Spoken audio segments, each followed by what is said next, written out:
Just trying to see if I can. People in the waiting room.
Okay. Hello, welcome everyone. I just want to make sure, can everyone hear? Okay. Yes, Heidi. Okay, wonderful. Welcome. So I am happy to be presenting today from the beautiful Henry Ford Wyandotte, and we have an actual in-person conference room full of excited medical students and residents, as well as our partners. So that makes it extra exciting. So today we are going to be reviewing and talking about syncope. For those of you that are newer to our group or to observation care, this is something that you will and must become very proficient in, as we will see many syncope cases. So we will forward just a second. Oh, this one. Thanks for your patience as we were just waiting on the group before us to finish up and allow us to get set up in the room. So our goals and objectives today is, first of all, we want to define syncope. Secondly, our goal is really to be able to evaluate and manage syncope in a safe and cost-effective manner. There is many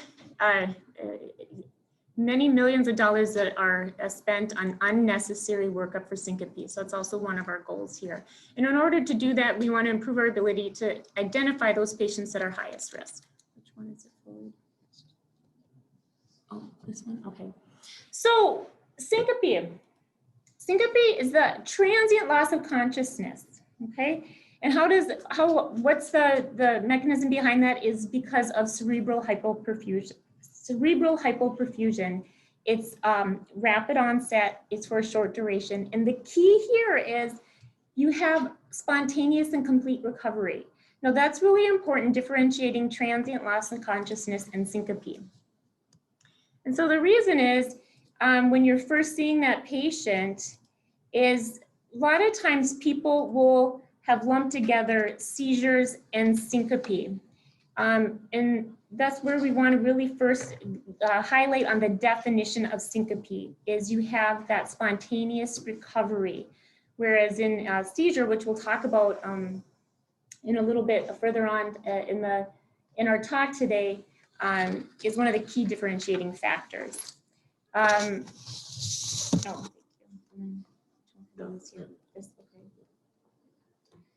So when we're thinking about that, and you're first seeing your patient, and there are many disorders that have been often inappropriately lumped together as syncope. And those are patients that are coming to us intoxicated, patients that really should be more of a rule-out stroke or a vertebral basilar TIA.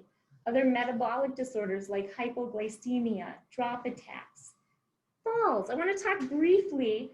The lecture, our talk today was fun. It was updated on the guidelines by the European Society of Cardiology in 2018 and the ACC guidelines on syncope from 2017. One thing that they did in this newer guidelines is talk about falls, and that can be a confusing presentation in our geriatric population between falls and syncope. So here is, again, if we take a look at the center and we're thinking of syncope and the definition of cerebral hypoperfusion. So of all the different causes of syncope, we all have that brief period of cerebral hypoperfusion leading to that loss of consciousness. Now, oh gosh, I wish someone does. Anyone have highlighter? That's okay. If you want to focus on, again, you're thinking about when I'm in the observation, I'm seeing my patient, who do we not want to miss? We want to make sure we're not missing our high risk and cardiac syncope. Much of what we do see will be in the reflex syncope, okay? Or often what we think of as our vasovagal syncope, or syncope that was related to orthostatic hypotension. And we'll get into a little more detail on that. One of the most important things you will do when you meet your patient is get a detailed history. And about 50% of the time, a detailed history can reveal the cause of syncope. So what do we need to make sure we're doing when we're talking to our patient? We all know about obtaining a family history. We talk about its importance of billing. Really important in syncope is obtaining a history of sudden cardiac death in the family.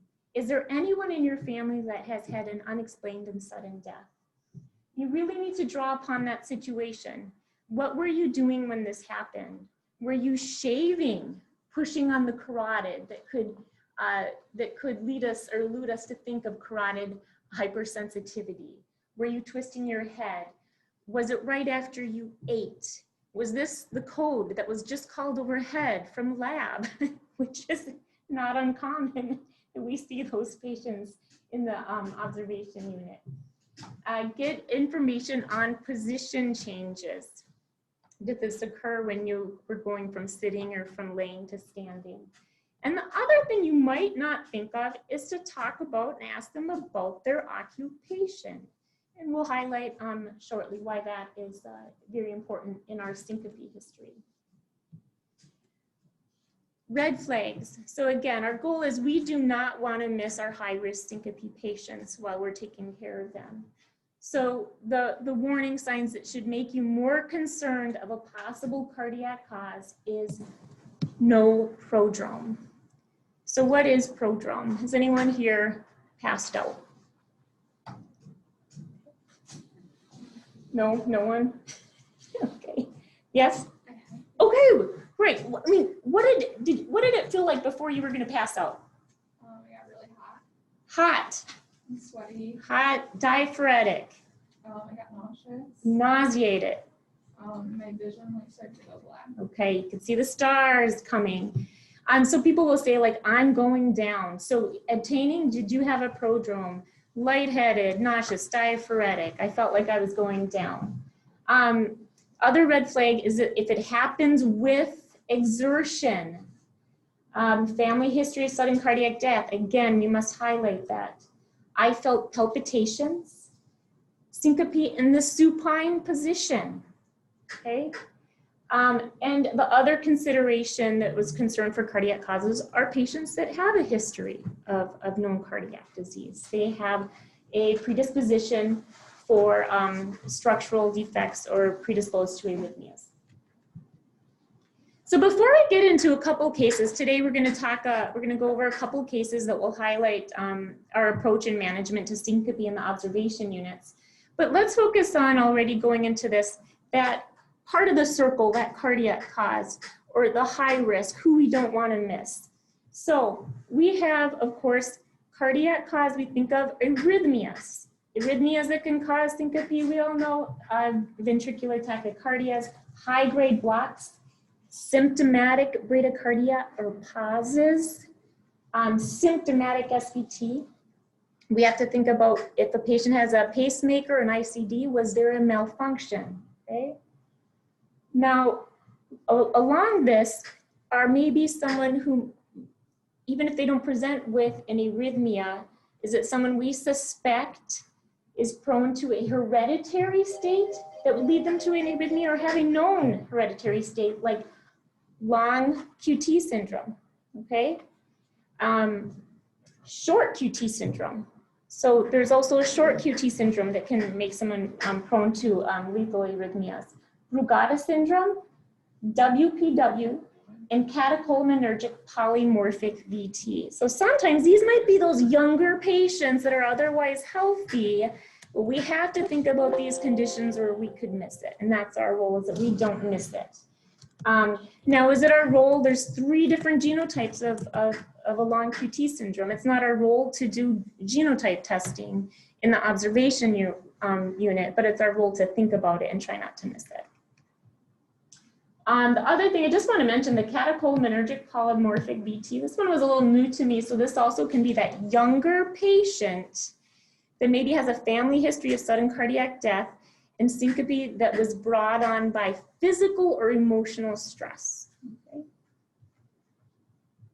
These are other high-risk causes or cardiac causes or high-risk causes, thinking of ischemia, patients with severe aortic stenosis, hypertrophic cardiomyopathy, not just hypertrophy of the septum, but we have to think about also arrhythmogenic right ventricular cardiomyopathy or right ventricular hypertrophy. Dissection are patients that have depressed ejection fractions. Cardiac sarcoidosis, those patients are high risk syncope, and those with cardiac masses or cardiac myxomas. There are other non-cardiac causes that are high risk syncope that we want to make sure we don't miss. PE. So if you have a patient that's coming in with syncope and they were hypoxic, they're persistently tachycardic, they were talking about dyspnea, we must think of PE. If you see a new right bundle branch block, you want to think of PE.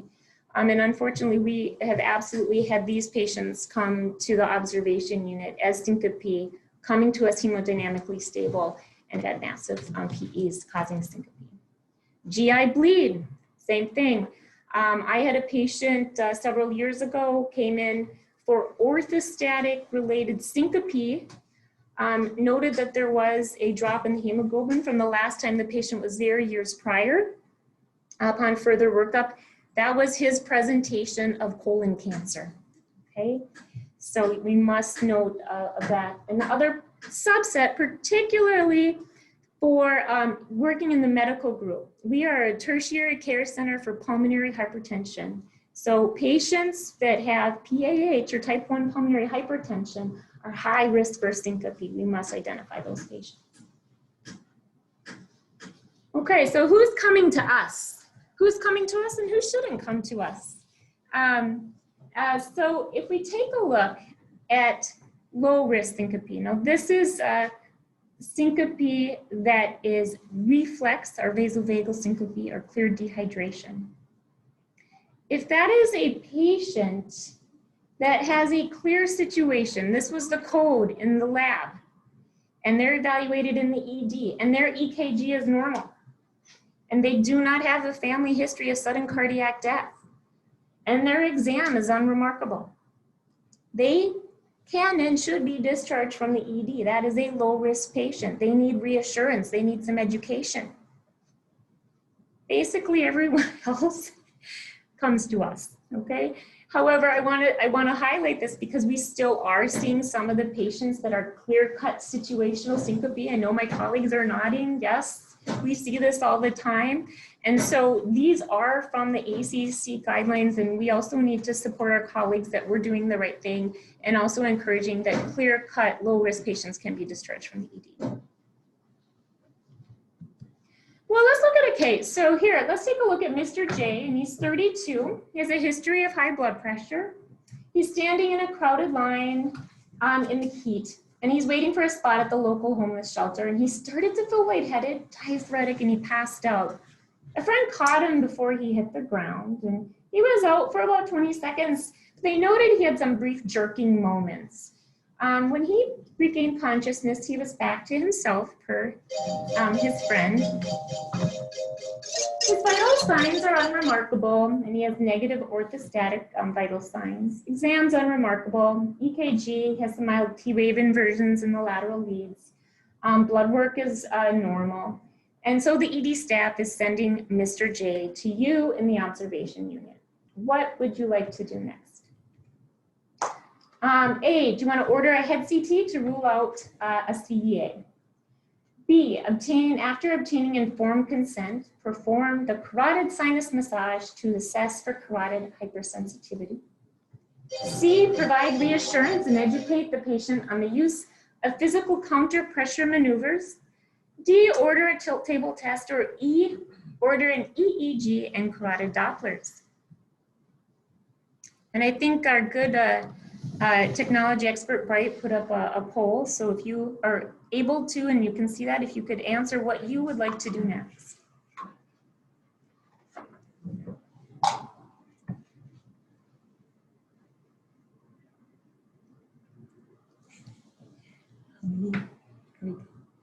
Hey guys, if you're joining online through the application, you should be able to see the poll. Just click on whatever you think is appropriate. So we have 2 out of 14. So we have 2 of us selecting reassurance. And we'll just keep the poll open for another few seconds.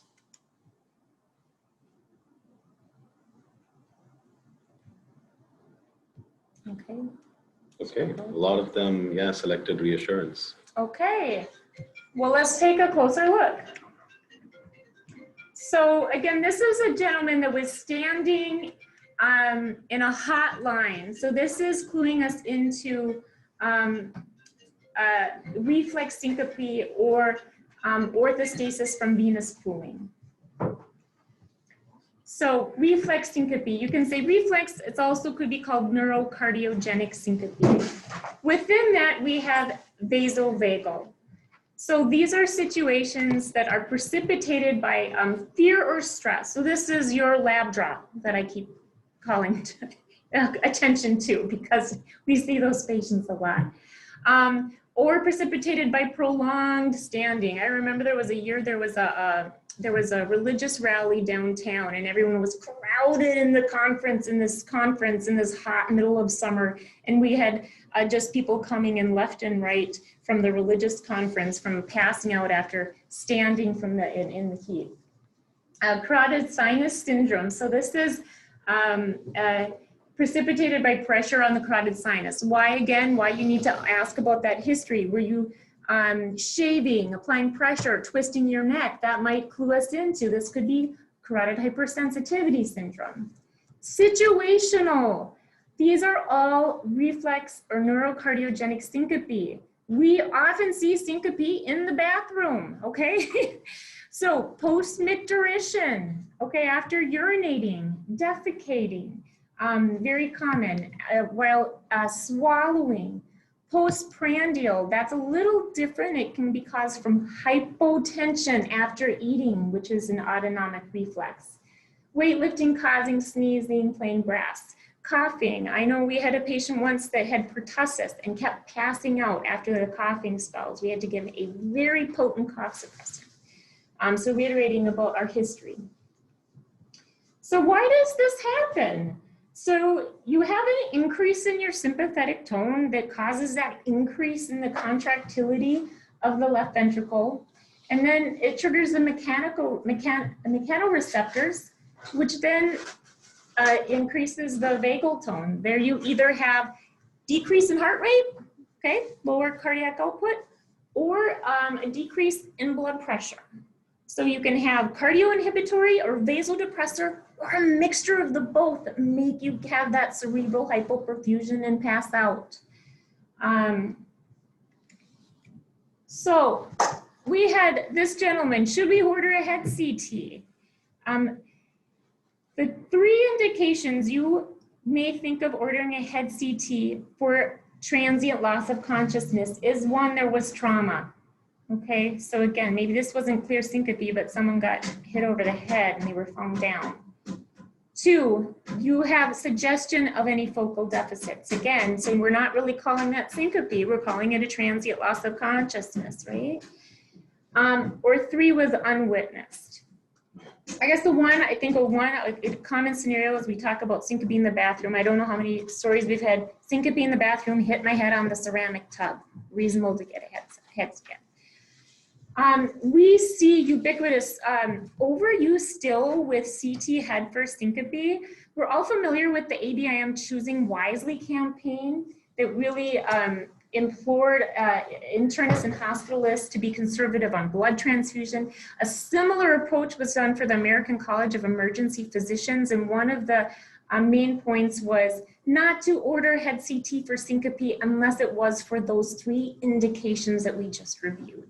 So this is why we would not do a head CT on our gentleman. His friend caught him, he did not hit his head, okay? Why is this important? This is a review of data showing that about 43% of this analysis showed that patients were getting a CT head for syncope. And very few actually met the criteria. So it's still highly overused. Another option was talking about carotid sinus massage. Has anyone, I'm actually curious about my colleagues on the line. How many have performed carotid sinus massage in the OBS unit? Never. Okay, that was Shri. Thank you, Shri. So it is still within the guidelines to be considered for those that are over 40, and then you'd have a history suggestive of carotid hypersensitivity. The trick here is that it can cause a stroke, okay? So about 1 out of 1,000 can cause a TIA or CVA. You do not want to do this on patients that have a history of stroke or carotid bruit. And for that reason, if you do wish to pursue that, I would have obtained an informed consent. I did this once with my good partner Zena Bazi on a patient who actually also had a neck mass and who was otherwise like just over 40. We obtained the consent. You can have them on the monitor. And this is what it looks like. So you're doing just that, applying pressure to the carotid.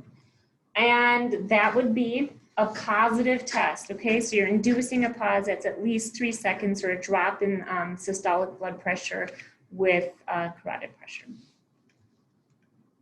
Okay. Another option was tilt table testing. We can kind of summarize this as don't order that inpatient, don't order that in the observation unit. This is not a test to help differentiate the primary cause of syncope on the first time someone's coming in. This is something that you could consider as an outpatient for a patient that has recurrent episodes suggestive of reflex syncope and needs reassurance or can be disabling. So the summary there is don't order a tilt table test from the observation unit. And that's what it looks like. These again, so it's this patient that has recurrent syncope and is really frustrated. And this patient here that kind of looks like Arnold Schwarzenegger was with POTS syndrome. So that's another one where someone might have not syncope, but pre-syncope and inappropriate tachycardia, and it's often used for that. What about the other option in this scenario was ordering an EEG or carotid Dopplers. Well, the patient had some tonic-clonic jerking, so why not an EEG? Many times I think we get that history of a syncope and we feel inclined to order an EEG. We do need to remember that you can have tonic-clonic activity with seizure. The difference is that it's only after you've passed out for a brief period of time. The other difference that is really important on this graph here is that in syncope, you do not have a post-ictal state. You may have a very brief period where someone's a little confused or an older patient, but it is brief, it's seconds. So that is the other key feature. Another thing I think is important or interesting is urinary incontinence. We often have these questions on our history to help differentiate, but you can have urinary incontinence with syncope, all right? You can talk about tongue biting. Lateral tongue biting is more suspicious of seizure activity. So that is why we are not ordering an EEG on this patient, one reason.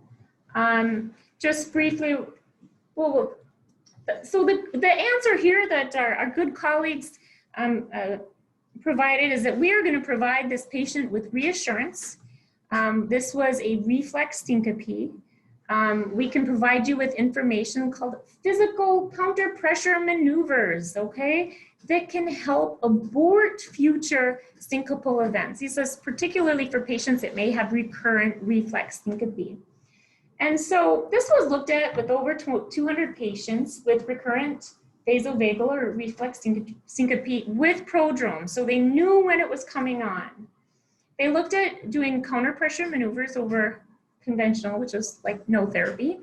And there was a significant risk reduction of recurrent events. And this is a class 1 indication, a recommendation by the ESC and ACC. So what does that look like? It looks like this. So it's providing a hand grip, crossing your legs.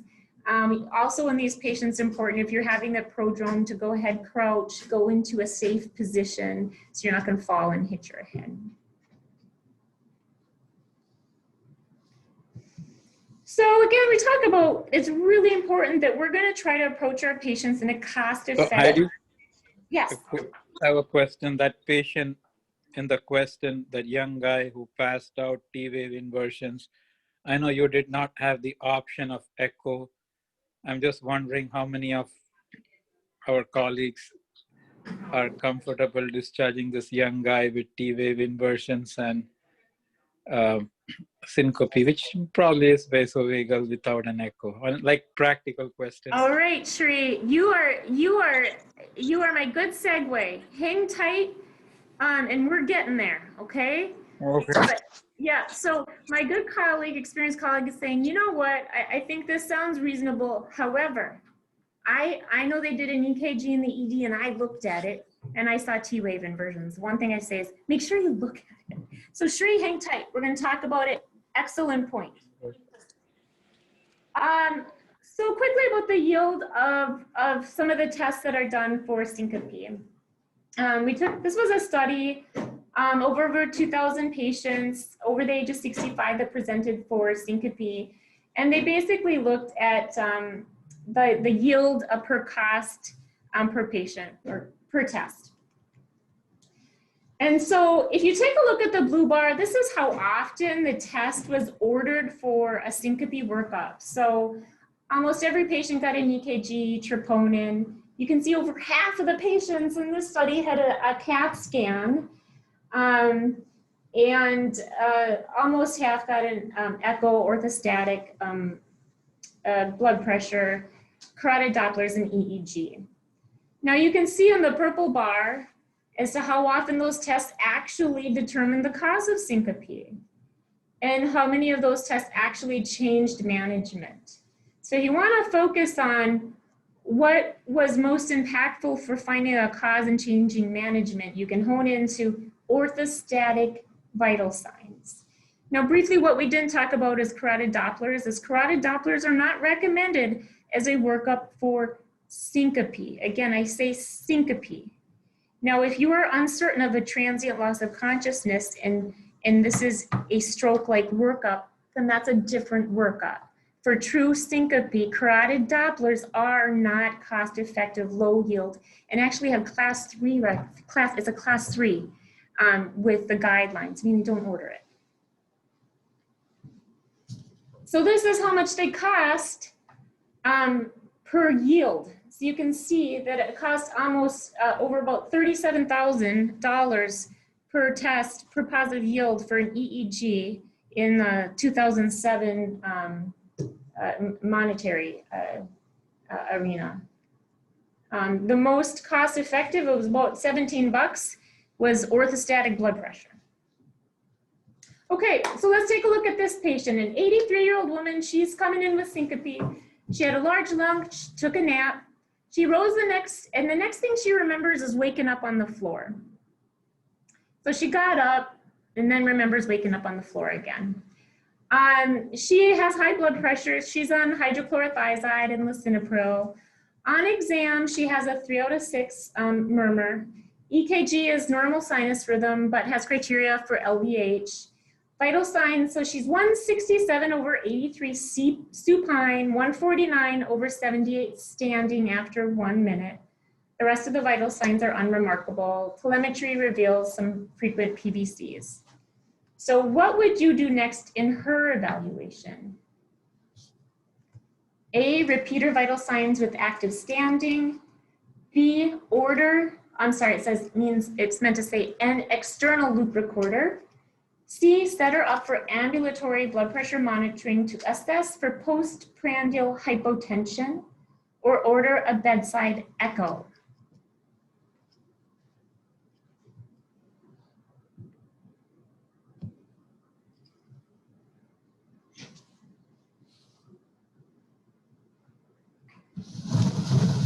We have 1 vote for echo, 1 for ambulatory BP monitoring.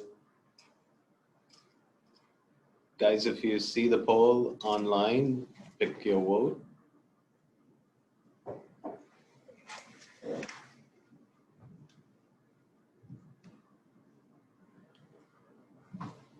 Okay, another 3 seconds. So we have 78% voting for echo. All right, great. Okay, so couple of points on this scenario, and I could say that I think you can get away with probably more than one correct answer. So we want to talk about syncope from orthostasis. So someone could say, well, she arose and then passed out. So you have a position change that would make you think of potential orthostatic hypotension. One thing that's really important, we just talked about that orthostatic blood pressure vital signs is one of the most cost-effective tools in assessment of syncope. We should always get it. We need to make sure it's done appropriately, and that's by active standing. So the patient should be supine. Typically, they stay for 5 minutes. Obtain the blood pressure. Do not have them sit. Go immediately to standing. And with a manual blood pressure, you want to obtain multiple blood pressures within the first 1 to 3 minutes. Okay, the reason for that is that there's different types of orthostasis. There's ones that happen immediately upon standing and ones that are delayed. So this is something I know we drill a lot with our nursing staff. I think our nursing staff primarily does a really good job with this because we've talked to them so aggressively about it. Make sure your vital signs are done appropriately. So if you have a fall in the systolic over 20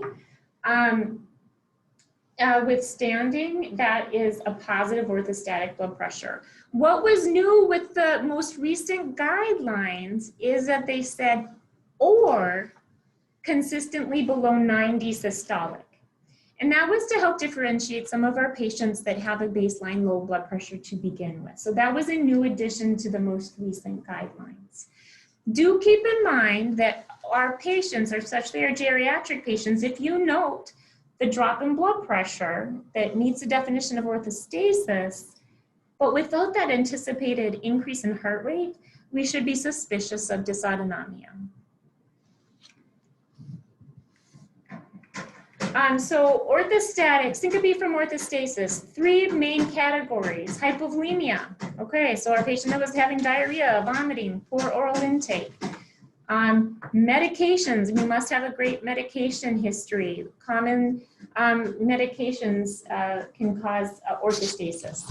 And again, dysautonomia, it can be primary, like multi-system atrophy, Shy-Drager. We had a patient a few years ago on our floor downtown who had multiple codes caused because she had severe syncope with standing. She had gone from U of M. She actually ended with the diagnosis of multi-system atrophy. Or secondary, our Parkinson's patients, our diabetic patients, amyloid patients. We have a lot of medications. I think I'd like to highlight again your thiazides, your diuretics, your alpha blockers, your BPH medications are often culprits that we see frequently, nitrates, vasodilators. Good medication history.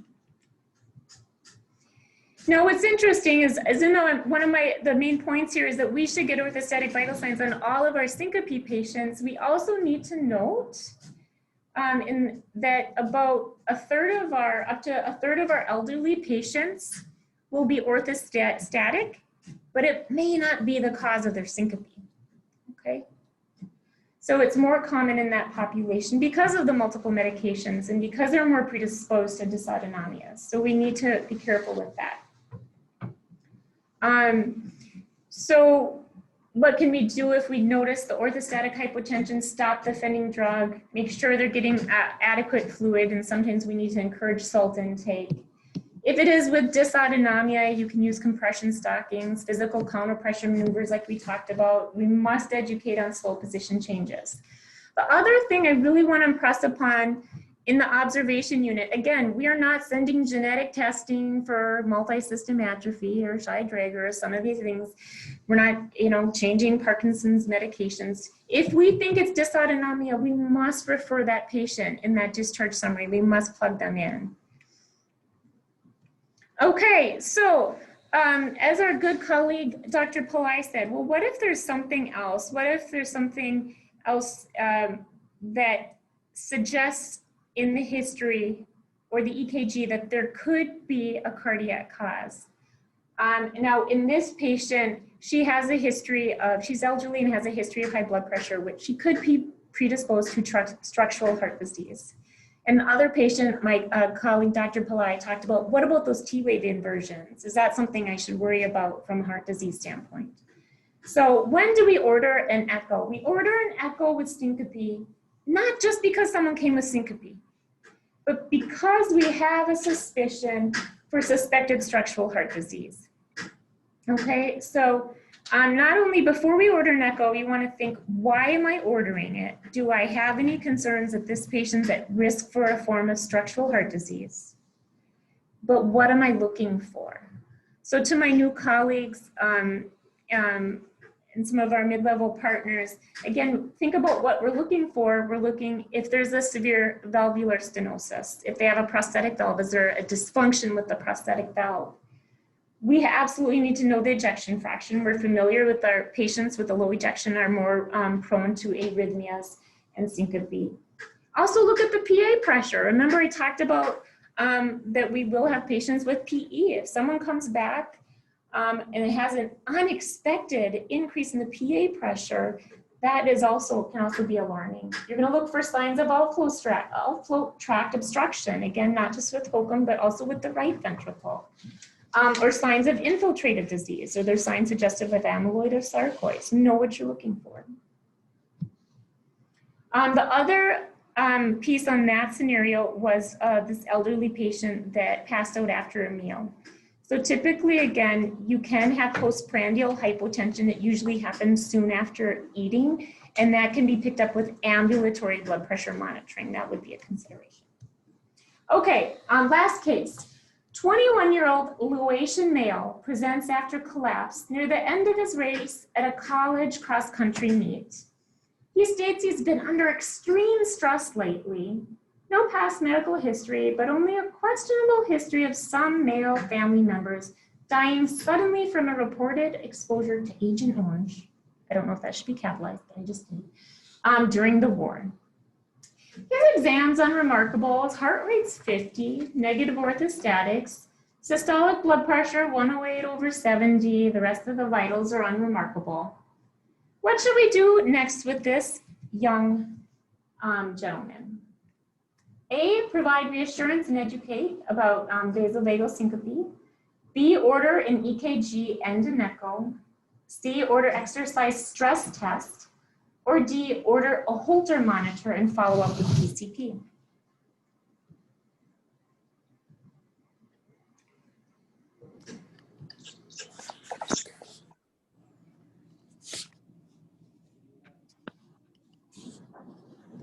And polling is open.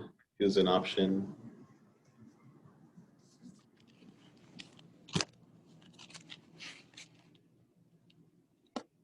For another 5 seconds.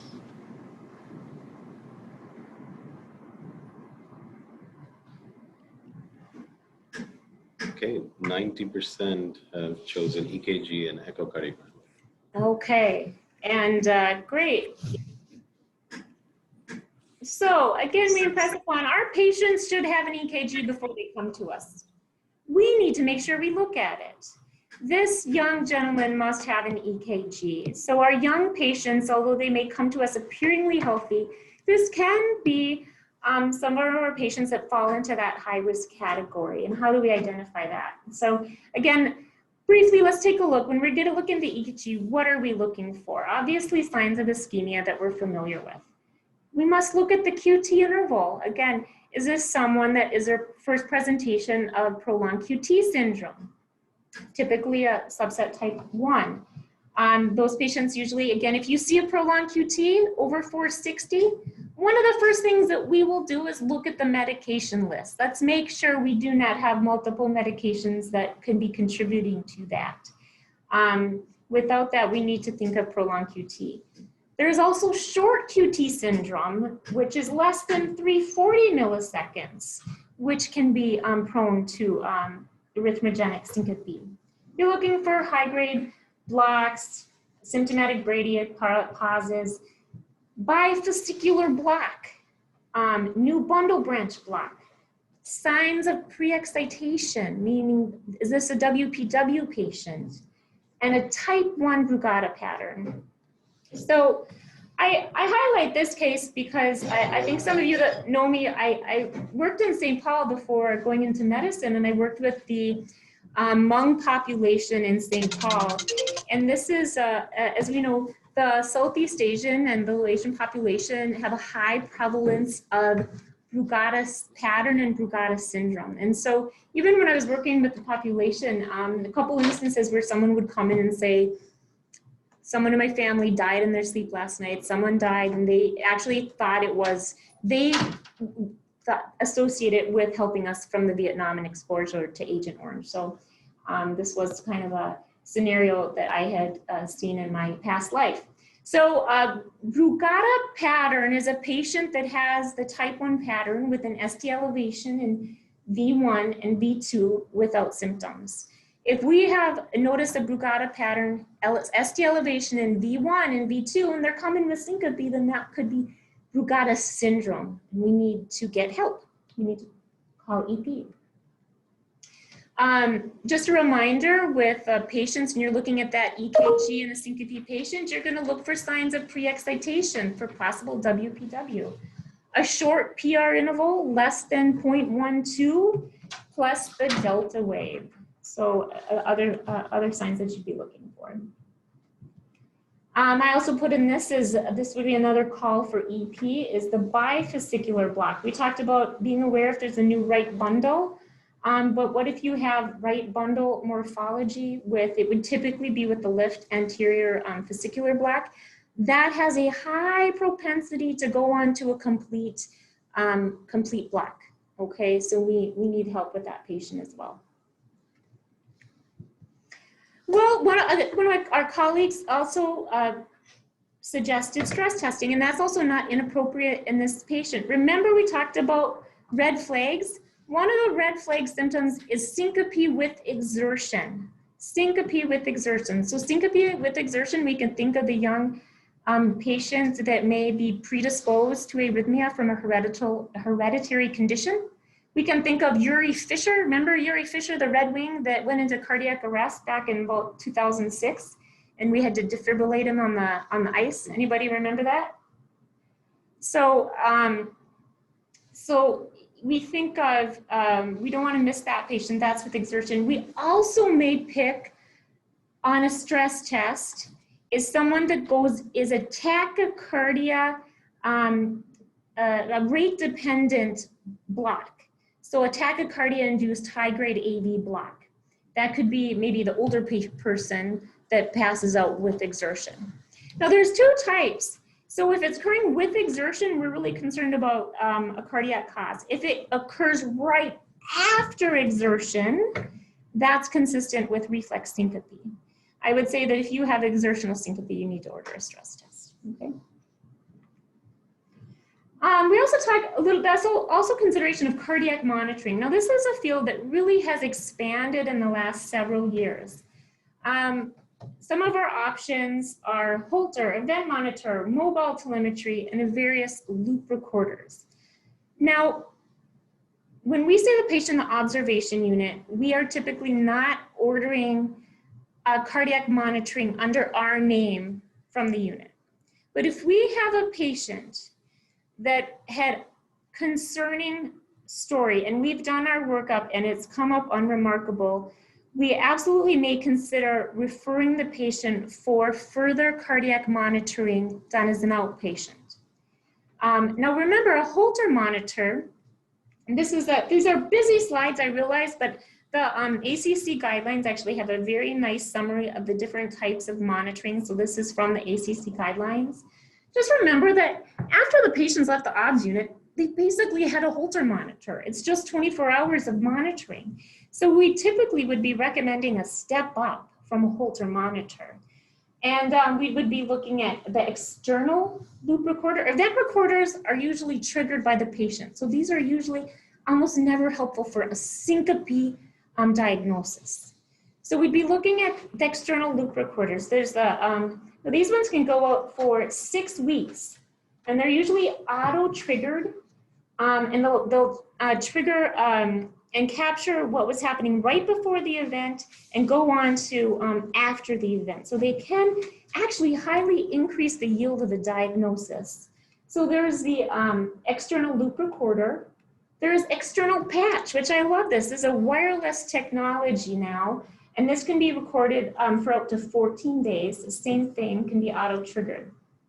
And then we have mobile telemetry that can be up for 30 days. It goes right into, you get real-time feedback. It goes right into transmitted like through a wireless network, and they can be fed right in for immediate feedback.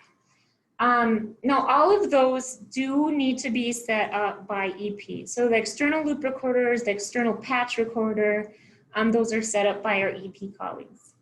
The other thing is the implantable loop recorder. Now, those are nice because they can be in there for 2 to 3 years. So if someone had a serious syncopal event, we could consider it an implantable loop recorder. And it's a very minor procedure, so we can refer those patients to EP. So I'm going to briefly, again, for our colleagues, when do we call EP? So patients, basically anyone that meets criteria for an ICD or a permanent pacemaker, okay? Other considerations that we might not think about, if you have a syncope patient that you're seeing and they're a high-risk occupation, so they're a pilot, they're a commercial driver, you need to be comfortable sending that patient out from the unit. And so we often will need call EP for more help on those patients. Again, if they need an implantable loop recorder, a couple other situations, I would recommend thinking of calling EP with a patient suggestive of cardiac sarcoid because they have such a high risk of block. And of course, if they have a known or suspected hereditary condition like the ones that we've gone over, and do call them if you know a bifascicular block. Just a caveat, if you do have a PAH or pulmonary hypertension patient that ends up on your service with syncope, call the pulmonary hypertension service. That is also a high-risk patient that I won't get into, but they likely shouldn't be on the OBS unit, and they likely should need to go to the pulmonary hypertension floor, so do call them. What about driving? What do we do? Driving restrictions differ state by state. In Michigan, we are not mandated to report syncope to the Department of Transportation. Our practice is that we typically recommend not driving for 6 months. For my colleagues that are interested, I did take out what is the current, this is a busy slide, but I love that this says a physician or optometrist, we do not have an affirmative obligation to report. But if we do choose to report, then we're not held accountable either way. But if it's a private license, they're withheld for 6 months. If it's a commercial license, they can't drive for 12 months. Okay, so I have quick summary points. So key points: obtain a thorough history, including history of sudden cardiac death in the family. Always check orthostatic vital signs, cost effective and can change management. Recognize the red flags, syncope without prodrome or in the supine position. Always obtain an EKG and know what you're looking for on the EKG. Make sure you look at it and don't just go by the ED's interpretation. Only order a 2D echo if we have concerns or suspicion in the history that that patient could be prone to a structural heart disease. You should order a stress test for syncope with exertion. Remember, CT head is low yield. Only order if there's focal deficits, trauma, or unwitnessed event. Do not order carotid Dopplers and EEG for syncope. This may be considered if the patient really is an undifferentiated transient loss of consciousness workup. And then get EP involved for appropriately high-risk patients. Okay, and I know I cut it close to the time, but if I can invite any comments or questions.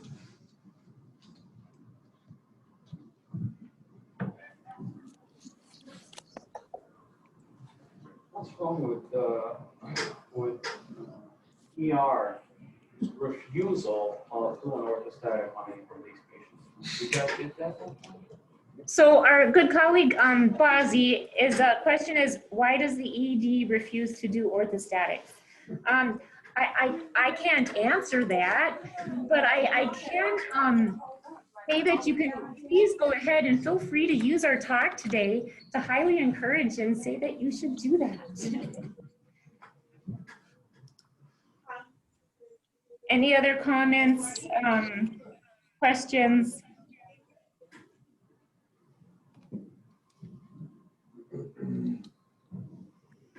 All right. I think, Sarah, thank you everyone for sharing your time. Thanks, Heidi. Thanks everybody online for joining in. Thanks Heidi for coming in to present. This is a live plus online presentation after a very long time. So glad to be back doing live lectures. Thank you everybody. I think the Zoom is an amazing tool, you know, to make things happen. You know, it's happening everywhere, and I think soon we won't need